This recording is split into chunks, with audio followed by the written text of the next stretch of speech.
Hello, good evening, and welcome to the Sunday Night Breakdown. Daniel Routledge and Dave Forrester with you once again to go through all the action in the British Basketball League this week. Let's start on Friday night up in Newcastle. The Eagles 88, the Flyers 83. And, I watched this game back and I thought in the first half that Flyers didn't really take away what Newcastle do well. And they managed to stick with them for about 15 minutes, basket for basket. But at some point, if you don't stop Eagles doing what they're going to do, they're going to keep doing that, and you're not going to be able to score with them. And I think it was a 12-4 run late on. They led by 10. Yeah, it was the first team to really play defense. Made the run, and that was Newcastle in the middle of the second quarter. Bristol, I actually like the way Bristol play because they're better. They're 100 times better. They got more spacing. They got a guard rotation.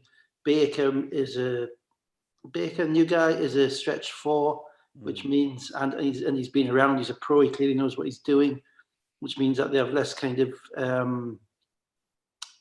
difficulties with space when Edozie and Delpech are on the court together. They space the court better, and so it's a lot more. They're a lot more difficult to guard than they were, and there's also a lot more space on the court for Lockett.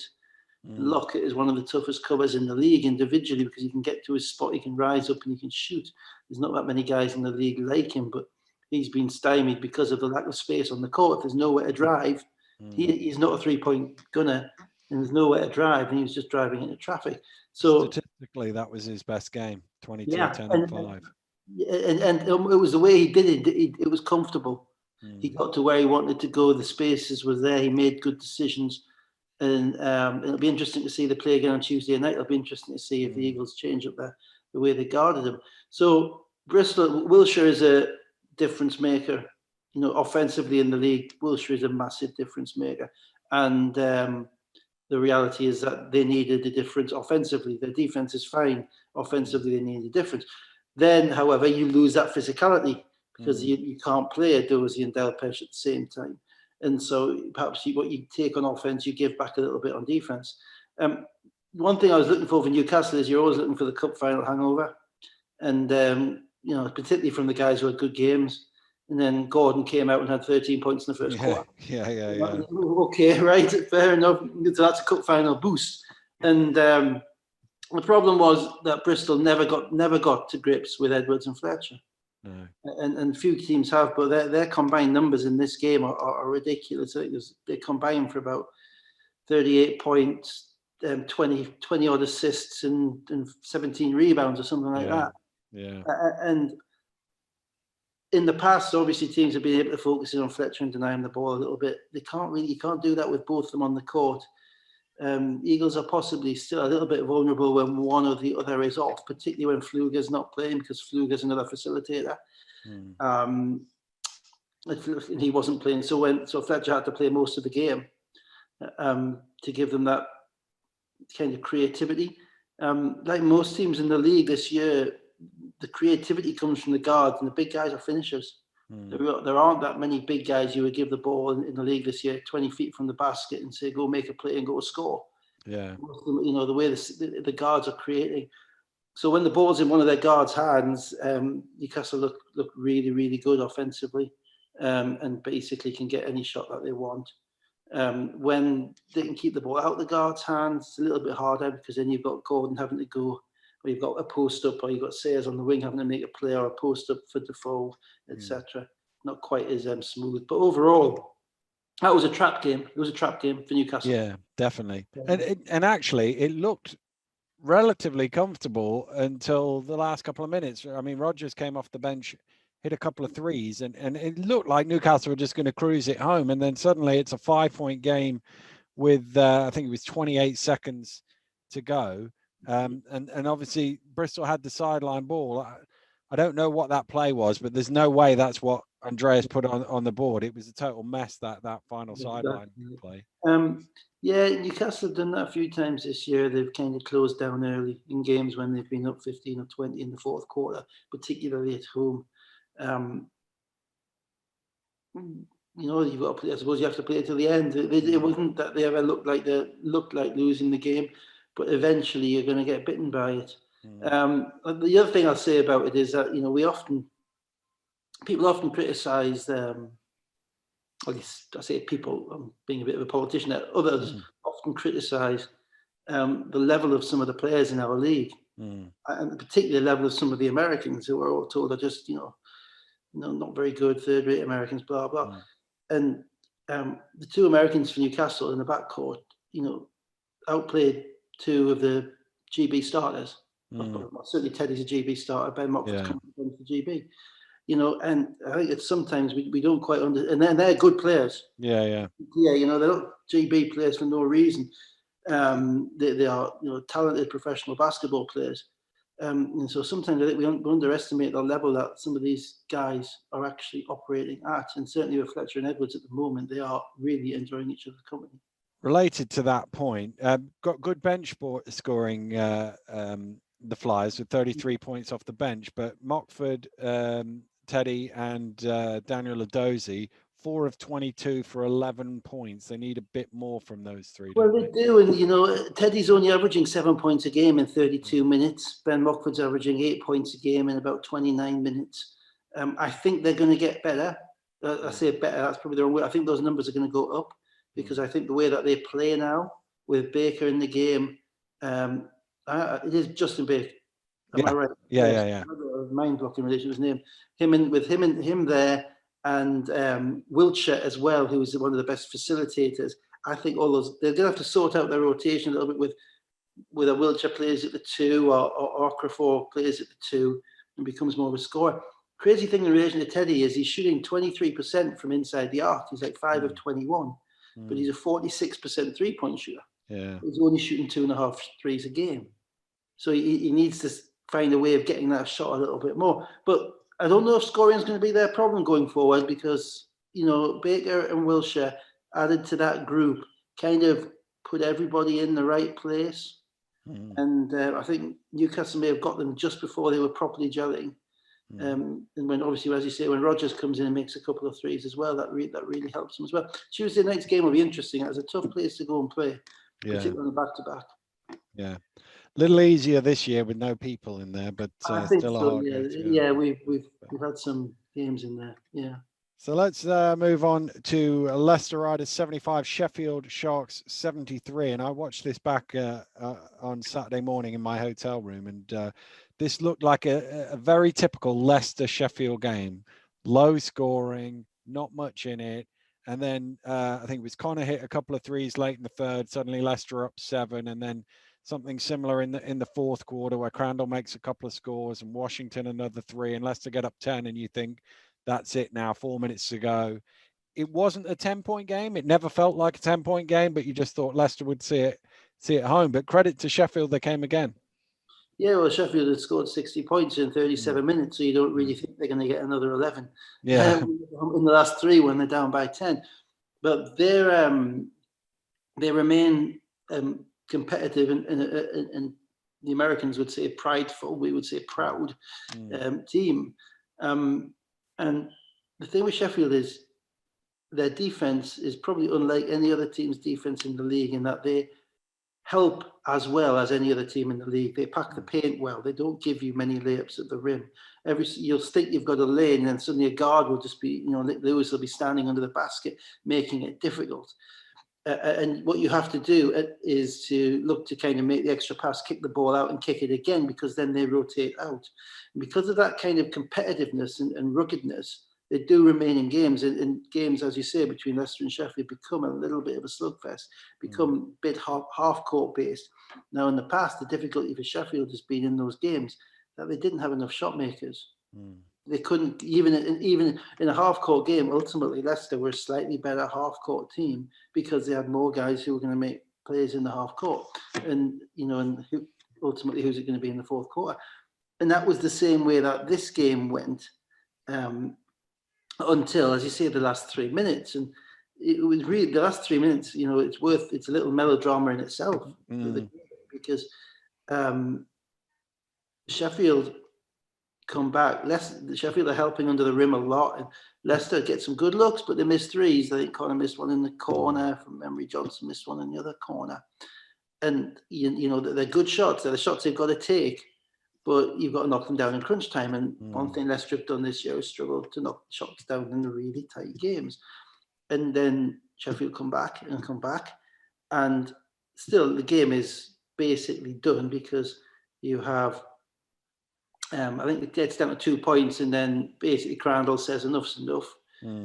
Goes down on the right wing, goes behind his back, round the corner, and pulls up, makes an 18-footer.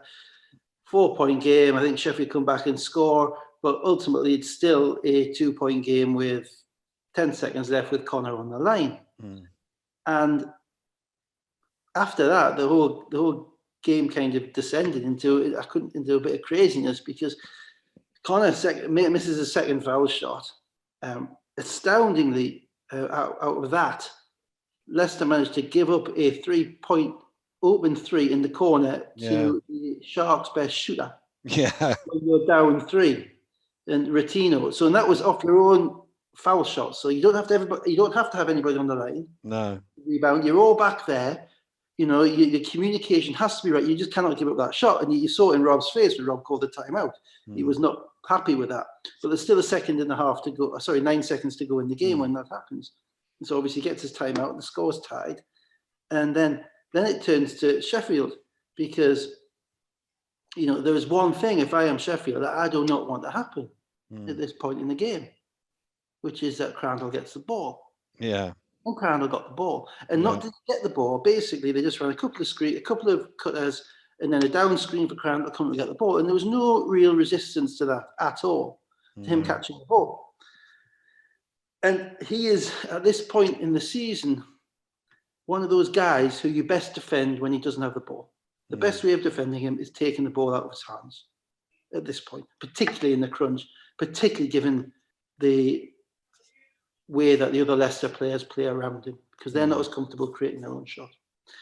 And Sheffield could have done a number of things. The inbounder could have looked over his shoulder and just stepped in the way of the pass and took the pass away. Could have gone and doubled him. Well, it's Corey Johnson, so you might not want to go and double him too far in case he gets a pass straight back.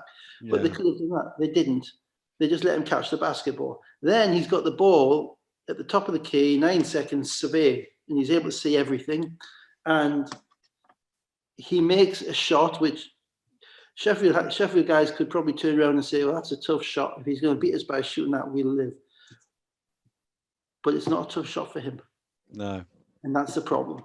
The tough shot isn't a tough shot on the basis of the way me or you might shoot it. Yeah. The way what our players do best. Yeah.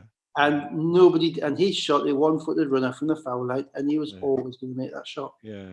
Always going to make that shot. So I was disappointed with kind of Sheffield allowing Leicester's number one option to beat them like that.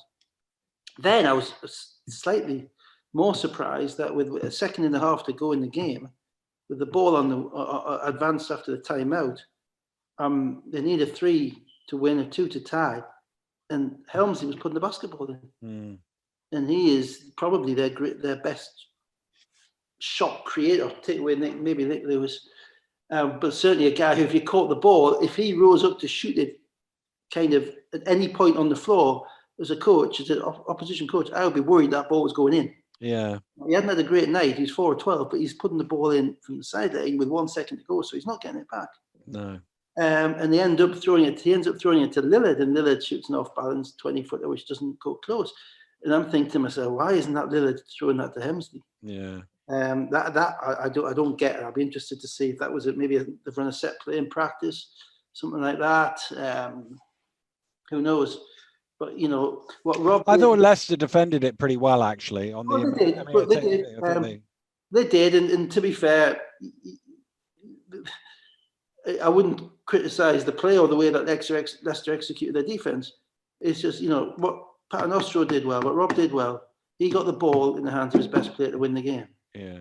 And Sheffield took that option away by one of their best players by not having him coming off to catch the basketball, not giving one of their top scorers an opportunity to score. If you're averaging 20 points a game in this league, if you are scoring very comfortably at will, then you have to be an option at the end of the game to shoot that shot. And he wasn't. So those are the little margins in the game. Both Leicester giving up that 3 off their own foul, off Connor's foul shots, and then Sheffield giving up the ball to Crandall to allow him to make his play. that can change leagues, that can win titles, little plays like that, But it was a well played game. Sheffield have to stop playing from behind. They just have to find a way of stopping playing from behind, and to a certain degree, they kind of have to stop playing at the level of their competition as well. They need to blow somebody out. They need to make a statement at some point. And they've got the talent there to do it, and the team is probably in the process of figuring it out. But little things make big differences. Yeah, they do. Right, Glasgow 86, Surrey 93 in the Sky Sports game. Obviously, we all go into this game, and the one topic is how will they respond to Creon's post-game rant last week. And your captain comes out with his best game of the season. It was easily Rickman's best game of the season. They really look to push the ball quickly, sort of Newcastle style, try and beat you down the floor, and they also look to attack the basket really well, and they crashed the offensive glass all game, and that was really important. Yeah, absolutely. Two things. I mean, Rickman, it was his best game, but it was the first time he started. It was. Season. So you can't really judge a guy until he's playing with the starters, and if he shows up. It was on TV as well. Yeah. Let's be real about this. It was on TV, and obviously there was it was a perfect storm for Glasgow, basically, of Surrey giving it their best shot on that night, because they could show out the fact they're on TV. They've got their coach going at them. They've cut a guy in the midweek, and they're a talking point. Creon's called it. Jay and Drew are mentioning it on their show. But we mentioned things about them last week. So they've got, as a player, you've got every motivation at that point, beyond any other game this season, to show up and show out. They did to a point. All that being said, Glasgow still had 47, which was their best half. Yeah, that's why I say they did. And Gareth Murray was, lights out in the first half. Well, that's the thing, if you look at that Glasgow team, and it comes back to what I said in the last game, you're saying, who's going to beat us? And what you say, the first two things you're going to say is, well, Gareth's not going to beat us from the 3-point line, and Christian Keeling's not going to beat us from the 3-point line, because they can beat us. And they were 10 or 15 threes. Yeah. And there was a play at the beginning of the fourth quarter where I think Keeling had just made his fifth three. There was a cross-court pass thrown by Glasgow, and whoever was the Surrey defender, I didn't see, I'll have to watch it back, flew across the court trying to intercept this cross-court pass, missed it, ran out of the play and left Keeling wide open for his 6-3, which he happened to miss. But even so, you're sitting there watching it thinking, what are you doing? Get in these guys' faces, make them dribble the basketball, make somebody else beat you. The shooting numbers, I mean, you talk about that, is Keeling was 5 of 8. He missed all 5 2-point shots, but he was 5 of 8 from 3. Gareth was 6 of 9. And Delph, who led them in scoring with 25 points, was 11 of 14, but everything was at the basket. Yeah, well, that's the space in it. But you've got to find a way of taking away one or the other. Yeah. You can, we had the same. We used to say that this team can't score enough twos to beat us. We're going to pressure, we're going to take away the three, you're going to run people off the line, and eventually these guys are going to get frustrated because they're not getting the shots they want. If Christian Keeling is averaging 2 points a shot on 3-point attempts and is 0 of 5 from inside the arc, and that is basically his shot distribution. He can make the pull-up. He's not as good finishing at the rim as he is he's a pure shooter. So you've got to run him off. Gareth in particular, you've got to make Gareth work for his points. Gareth is efficiently going to score the ball if he can stand up, face up, square up, get up into his shooting motion. He's going to make those shots in his own gym. The other thing is, if you give him a couple of easy ones, then suddenly the hard ones are going in as well. Absolutely. And so that said, Surrey are they're still don't all quite fit together, because Hicks is a fast player. What I mean by that, he wants to play fast. Cashore is more of a slow player, wants to play at his own speed. Theo will run hard, run to the corners. McLemore is more of a considered, again, a veteran player who will pick his spots. Walsh wants to play fast. Rickman's an athlete. Richards wants to play slow because he wants to get him down the court and get his touches in the post. So they're all a little bit mismatched in relation. And Cook is also kind of a guy who plays at his own speed. So out of those 8, you got 4 who want to play fast and 4 who are quite happy just getting to their spots. And that's a difficult quandary for a coach. Because it means that a team plays 2 different ways during the game. I think they have to play fast. They've got enough athletes. And he has to they've got enough athletes. They certainly looked to do that on Friday night. Yeah, they did. And but I could say that can be turbocharged by the TV cameras. Yeah, it can. And by the motivation. But it was a template for them as to how they need to play relentlessly for 40 minutes. I'm still not sure they've cracked it, and we'll talk about today's game. Yeah, we will. And nothing really in it, and then two bad plays by Glasgow to turn it over. I don't know if Johnny Bunyan is healthy. I'm watching Johnny Bunyan bring the ball up the court, and he is a guard who over the past 10 years has demonstrated an ability to get the ball to where it needs to get to and to start an offense. And having his pocket pick twice in 2 plays, which is basically what happened, is not Johnny Bunyan. So I'm not, I know there's been some games where he hasn't been playing as much. And I'm wondering if there is if he has some form of issue, back issue or something like that, some form of medical issue, which is impacting his mobility. Because again, the only other option they've got to bring the basketball to the court is Mpondo, who's playing a little bit, but clearly he isn't being trusted by Gareth in kind of the bigger moments of the game.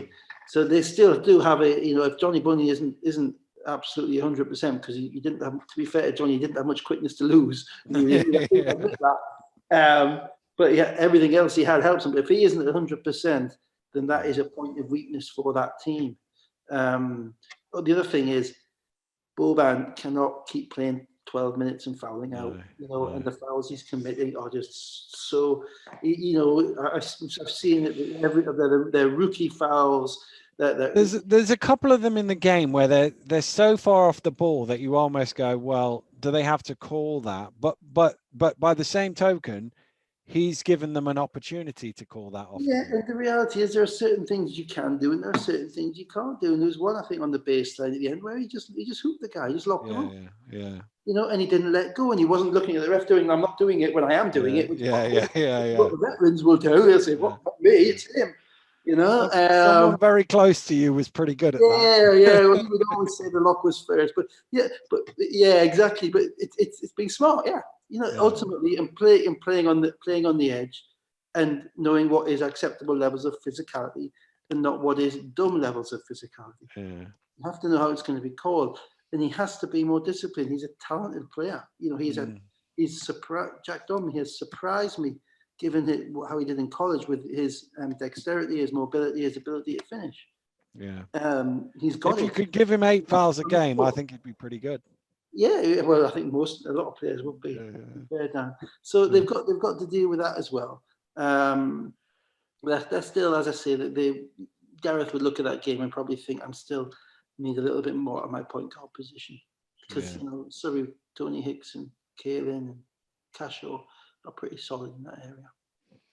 Well, as they said on the Scorchers social media, our first away win since November 2019, a run of 12 straight losses, although it doesn't say that in my spreadsheet because they had a 20-0 win at Bristol earlier this season. But I know where they're going. Bristol, was it? It was somewhere in the ether.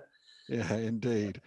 Right, let's move on to the final game of Friday evening, which was Plymouth Raiders 97, Manchester Giants 74, or what was left of Manchester Giants. They had no Hexham, no Whelan, no Hudson. They only suited up 8.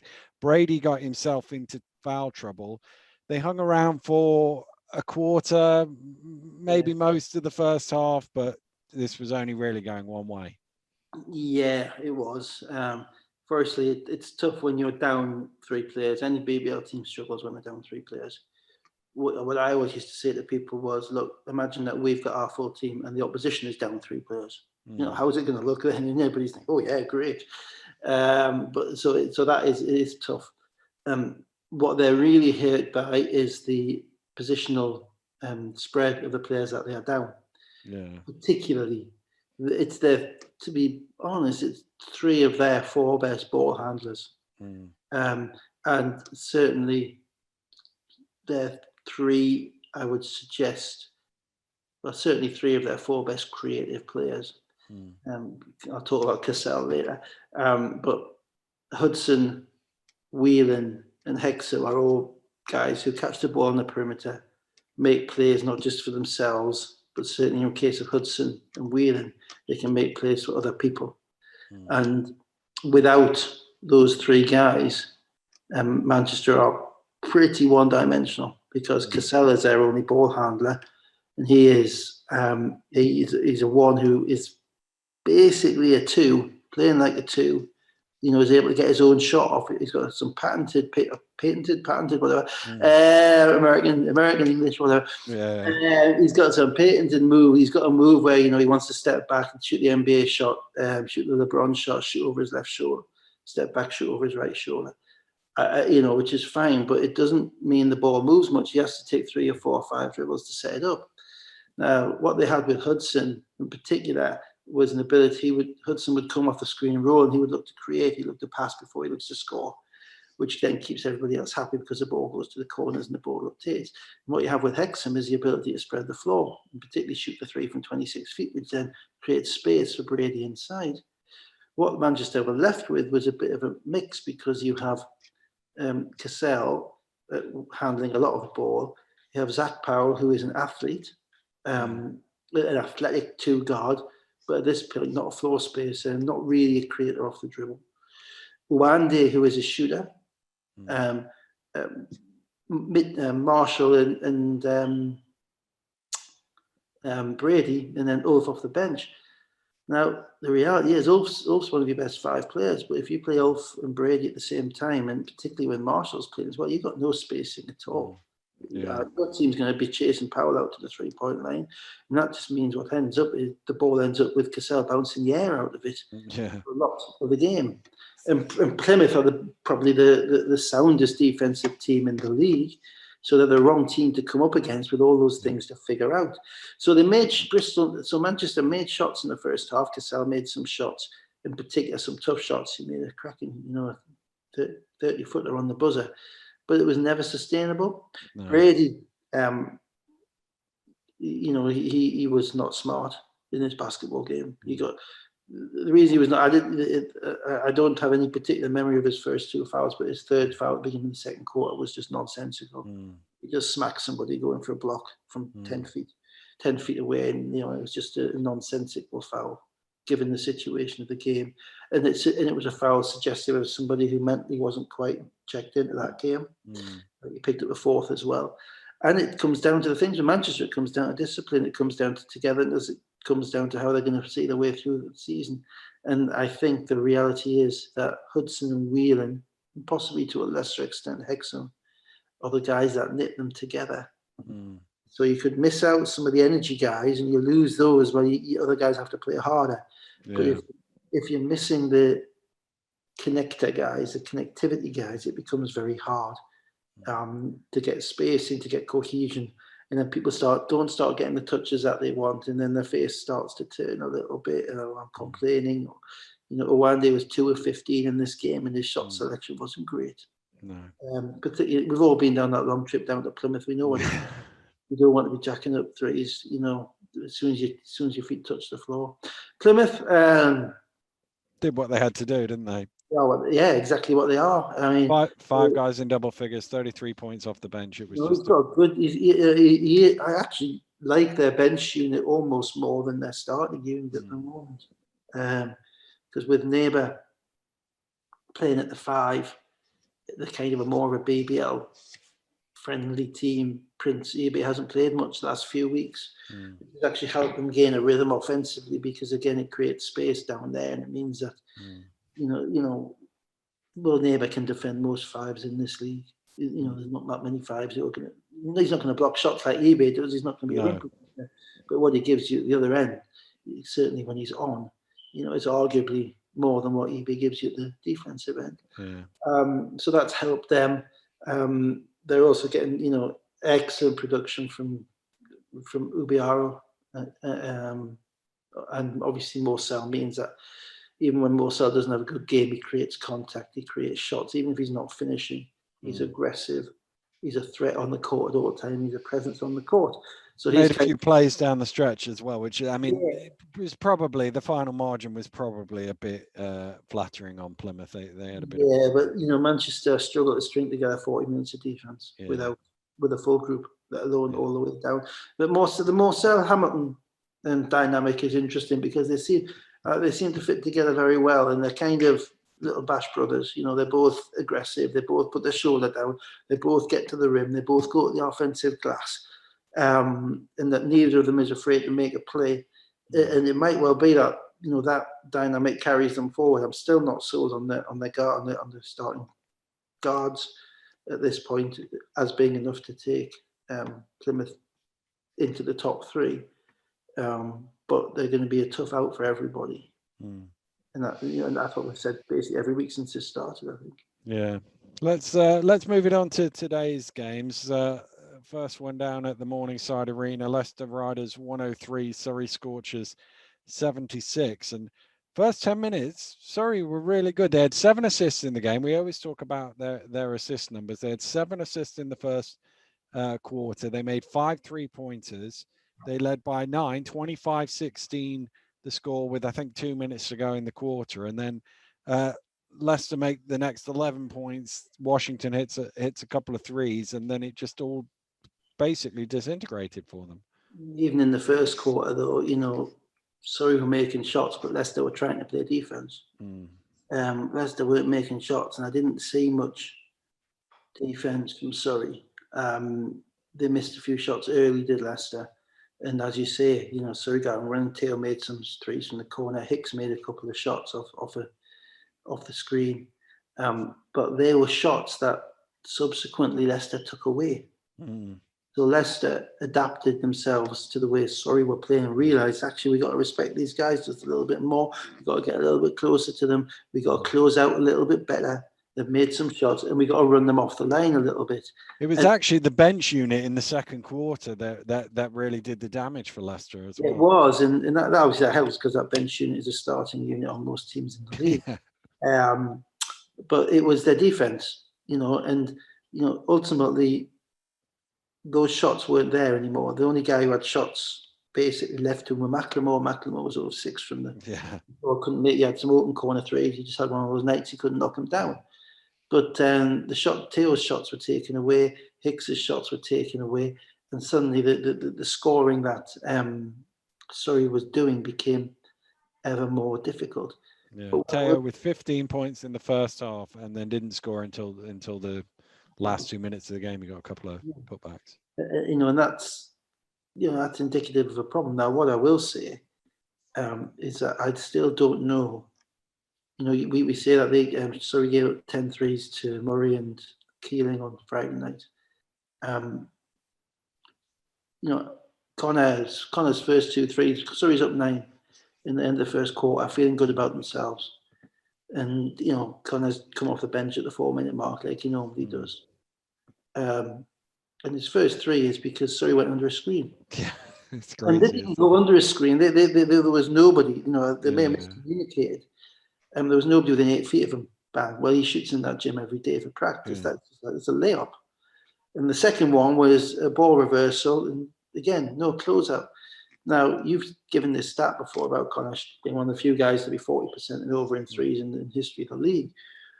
And it staggers me just how, I'd probably say, lack of respect he gets as a shooter. Because I cannot, you cannot contemplate that. With Connor, you have to go over every screen.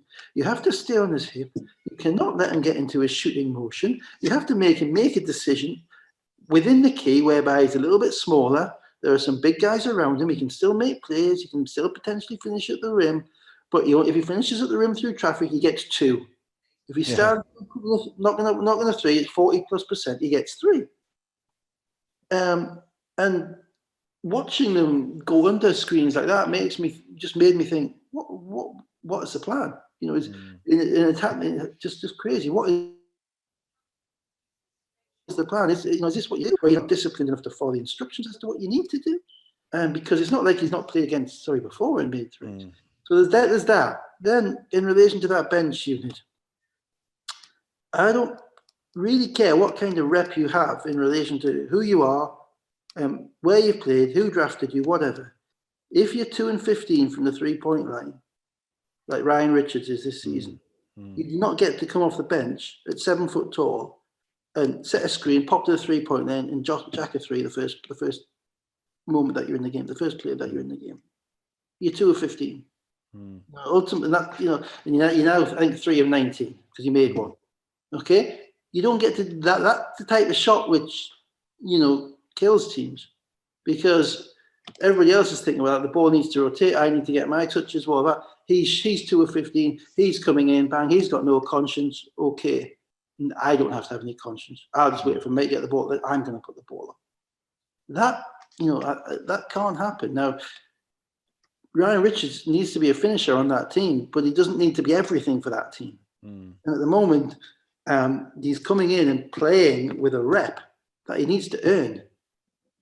He needs to earn it by making some of those shots, by coming in 50% or 45% from the 3-point line. Then teams are going to chase him out there, and that's going to open things up for other people.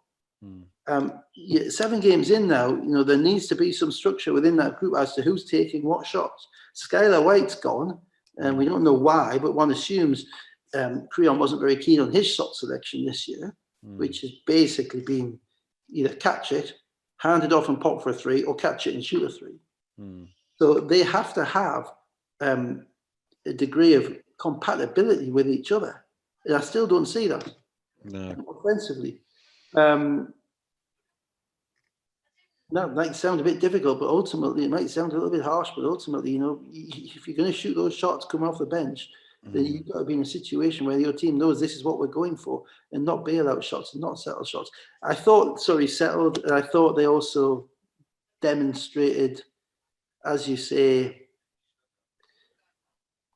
if I was being kind, a lack of stickability. If I was being unkind, outside of probably Evan Walsh, a lack of interest in fighting their way back into the game. I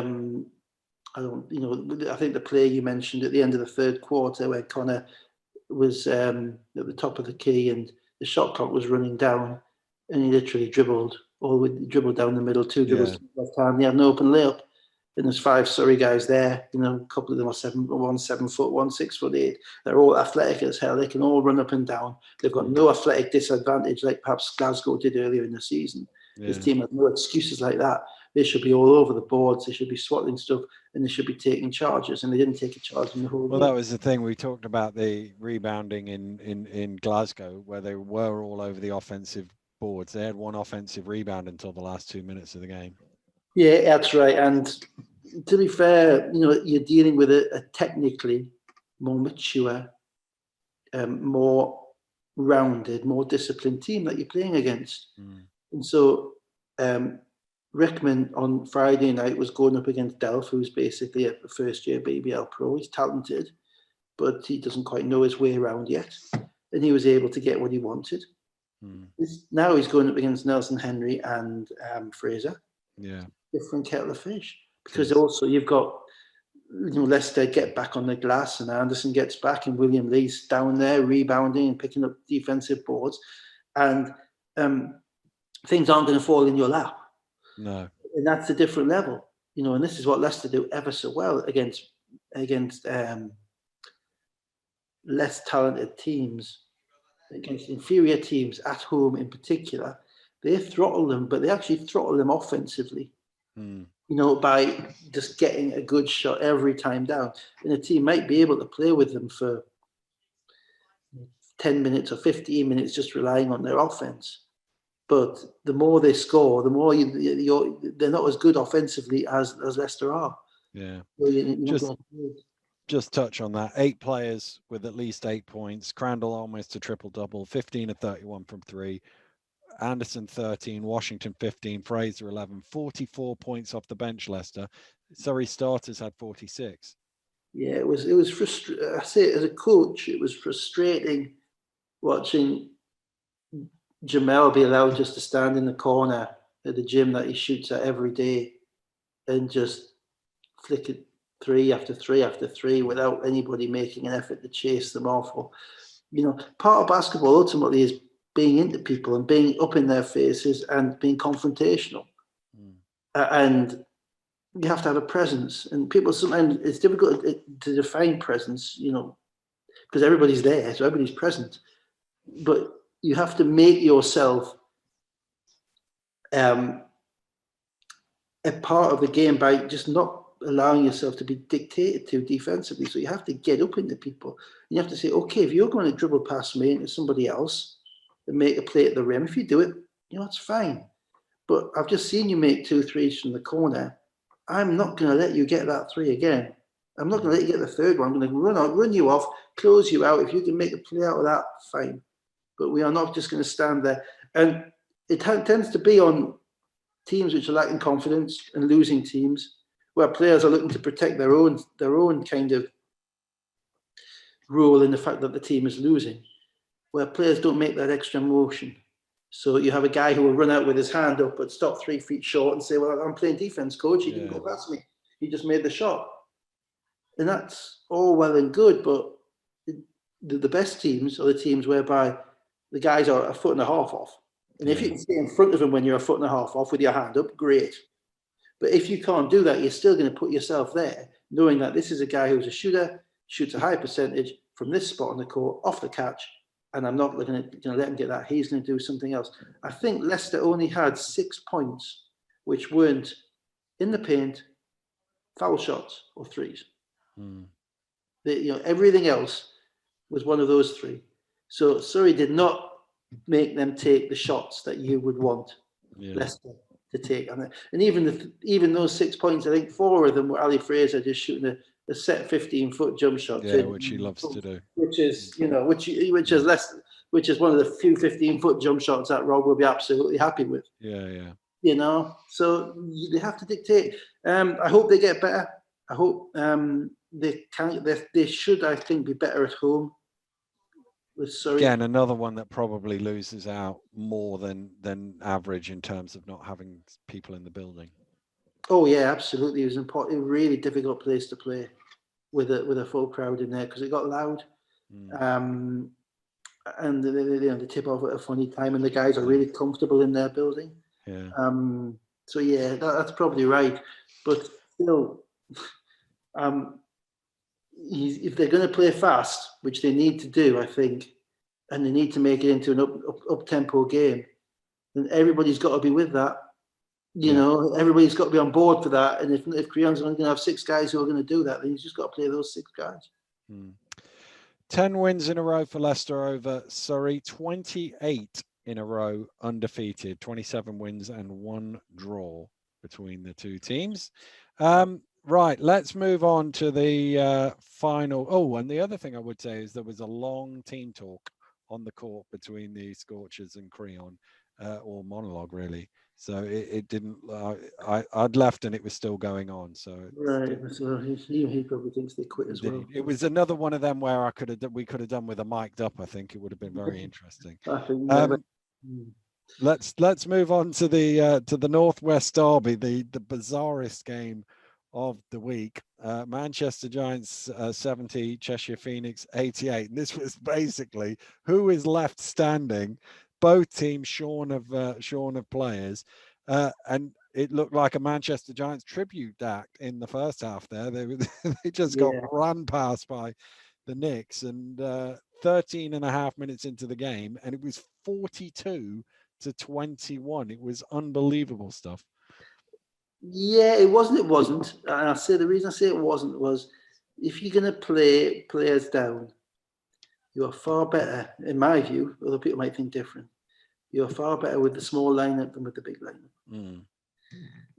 Manchester had the big lineup, Cheshire had the small lineup. The small lineup becomes invigorating for the guys because they're all ballers, they're all 6'4" or less, 6'5" or less. they're all able to, they don't have to wait for their 7-footer to get up and down the court to get him his touches in the post. They can fly up and down like BBL teams historically have. And that's exactly what happened. Moulion got to play a lot more than he has without worrying about anybody being in the space under the rim. And Hayes got to be a stretch 5, which is a very difficult position to guard when you're Hayes. You can shoot the ball, you can rise up. And suddenly they've got all the spacing in the world. And they had a couple of very mature performances from Gordon and Carey. So much so the coach is so confident in them, he can bring McCall off the bench. And so you look at them and they're loving the opportunity to play fast. So the question is, well, can they survive on the boards? That's the only downside of having that kind of lineup, that kind of group. And the difficulty for Manchester is that they didn't have, they had little shot creation and they had little spacing. And Cheshire gang rebounded well enough, in particular Carey and Moulion, from what I could see. I didn't watch the whole of the game, but they gang rebounded well enough. And the advantage, and also because they're quick, they're able to create turnovers as well. And the advantage, of course, for them is that if one of them gets the rebound, they're not stopping to throw the basketball to a guard. They're off. Yeah, they're off. And suddenly, Breon Brady has to run 94 feet back, and Donovan Johnson has to run. Donovan Johnson, yeah. Johnson, yeah. Oh, I called him something else before. Sorry. He's Marshall Johnson. Marshall Johnson. But Johnson is. Yeah, he has to run the same, and Cassell, who wants to play a slowdown game, is having to get up and down, and they just couldn't handle it. They couldn't handle the speed. On top of that, Cheshire, I think, had a point to prove because obviously they went in there at the beginning of the season. They got beat by 40. They had half a team. And on top of that, they were, I'm quite sure, I remember the degree of celebrating Manchester were doing on the bench in that game. So they all had a point to prove. But, this idea that, we haven't got our 7-footer, therefore we're going to struggle. No, it just means that you're different. You can't play a whole season without big guys. You can't play the whole season. Obviously, they didn't have NBA either, having Matthew Bryant, but what it means Dizzy is out long term as well. Problems, which is unfortunate. Get well soon, Dizzy. But it just means that all those other guys who are athletic enough, make the effort to go and rebound. It means they go back and get it. They make the extra effort to get in the passing that they know they're going to play, so they're getting up and down the court. And so I always thought that looking at the game when I saw the teams, I thought it was pretty significantly in favour of Cheshire, and that's the way it played out. It is when you've got a shoot first point guard and then 3 big guys on the court, it's difficult to see how you're going to create that much offense. And that's what they had. So go on. They went from their biggest first half score in 2 years, over 2 years, the third biggest halftime lead of anybody this year. The only 2 bigger was the Lions game against the Wolves, where the Wolves were terrible, and one of the COVID Cup games. Where other than that was the biggest lead, to not scoring for the first 6.5 minutes of the third quarter and 7 points in the period, which was their worst since March 2015. It was just an unbelievable. Suddenly Manchester came out. Yeah, Manchester come out and play harder in Cheshire. Manchester played 25% harder. Cheshire played 25% more comfortable. Suddenly the ball's not dropping. The other team's getting a bit of momentum. But, if you're up 27 at the half or 29 at the half, if you think of a run as being, say, 8-0 or 10-0 being a run, that's 3 runs. And playing the rest of the game even. Now it's very, very difficult. 1 run is obviously going to happen. 2 runs is entirely feasible. 3 runs in half of basketball is almost impossible. The point you made was, I think when they were all at sea, the Knicks, what they did still manage to do was crash the offensive boards. And what that did was they didn't score. They just got another 14. So it took a bit more time out of it. So actually, even though they only scored 7, they gave up 19. So they still had a comfortable lead. Now, in the fourth quarter, Giants did get it to 9. But as you say, if you're going to spot them 27 at some point with that backcourt, they're going to make a few plays, a few shots, and then Nick scored 10 in a row, and that was basically that. Yeah, Giants are very much on my spiral watch at the moment. Because that's not some James Bond thing either. Sorry. No, I am, this is the time of the season where teams are either rising, they're either what they are, or they begin to not fall apart, but they just begin to struggle. And they are probably the more, given the injuries that they've got, given the personalities that they've got, they are probably the closest or the most significant risk of spiraling over the next 3 or 4 weeks. Particularly if those guys aren't back within the next couple of weeks. They need Hudson back in particular. And Whelan is a scorer, Whelan as well. The other Hexham you can just about manage without, with Marshall Johnson playing, but they need shot creators. And ultimately what this season is coming down to is we're seeing teams with multiple talented shot creators are separating themselves. When I say shot creators, that's not for themselves, that's shot creators for themselves, and others are separating themselves. So, Crandall and Washington, Edwards and Fletcher, Robinson and Ware and Dirk Williams. And if you look down the rest of the way, we'll see where Worcester are at in a couple of weeks. That's interesting, because I was actually going to bring you on to the table, because actually you've got Leicester and London 8-1, Newcastle 8-2. And then visually it looks like Manchester in fourth at 5-5, but actually Worcester, who we sat here talking about 3 weeks ago at 1-4, saying these next 3 games are very winnable for them. They've got to somehow, assimilate all the pieces, but they're sat there 4-4, slowly rising up. And actually there's a ton of teams that are 500, a game or two below 500, that could go in any direction. Yeah, and out of those teams, Plymouth have their identity, which is primarily a defensive identity. Sheffield have their identity, which is, what you saw at Leicester. Worcester haven't got their identity yet. That's why they're the most intriguing team out of all of them. They're playing Newcastle next Friday night. Bristol, I think, are going to get better. Bristol have, I think, with Wiltshire, they're going to win more games because they're not going to have those horrific droughts that they had at the beginning of the season. So they're interesting. Cheshire, they have a shot. They have a shot. A lot of it will come down to health with them. Obviously, you can't maintain 6 players for a couple more than 2 or 3 weeks, and then they'd have to reintegrate Lull into it, and that's different. Then they've got to reintegrate Matthew Bryan into it, so that could actually set them back as opposed to set them forward. That's a real risk for them. Surrey, they've just got to start. Just got something, show us something. In Glasgow, I think, are going to continue to be tough to beat at home. Probably not so tough to beat. Sorry, when they're in Glasgow, probably not so tough to beat on the road, given the youth of their Americans. But Worcester are intriguing, and Manchester are the team that, because their identity is based so much around emotion, and they're all new to the league, all the Americans. That kind of is a recipe for a drop off in February and March when the weather gets cold, when the games come thicker and faster, when you're not really playing to win anything, you're playing to try to get to the playoffs. Obviously in COVID times it's even worse because you're more restricted socially. They're the team I think we'd have to be careful. We'll have to watch carefully the next couple of weeks to see if they're able to stabilise, because they've had 2 20-point defeats this weekend. It's fascinating, as you say.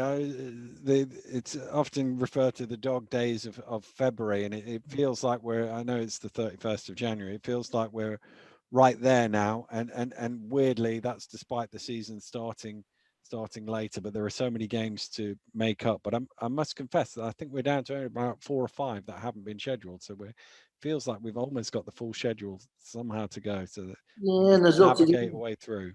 There's lots of games as well. 30 game season means that there is a lot of opportunity for teams to go on mini runs to pull themselves up. It's tough to see Leicester, London, and Newcastle losing more than one of those 3, losing more than 5. It's tough to see all of them losing more than 5 games. Yeah. In fact, it's probably tough to see all of them losing more than 4 games, if I'm honest. 1 or 2 of them will, because they have to play each other. Yeah, they do, yeah. But it's difficult to see anybody apart from those 3 winning the league at this point, because you think of it as the beginning of the league, but we're a third of the way through. Yeah. You know, my sense of it is the league title will be won probably with 4, maybe 5, but I would expect 1, maybe 2 of those to happen after the title's been won. Yeah, and ultimately, Newcastle and London are 1-1. Newcastle and Leicester haven't played, and London are 1 up on Leicester. Yeah, and those games are going to be pivotal. They are. Anybody who comes out kind of on the top end 4-2 in those games has got a good shot of winning the league, I think. Certainly do, yeah. Yeah, 5-1. Yeah, but no, it's fun.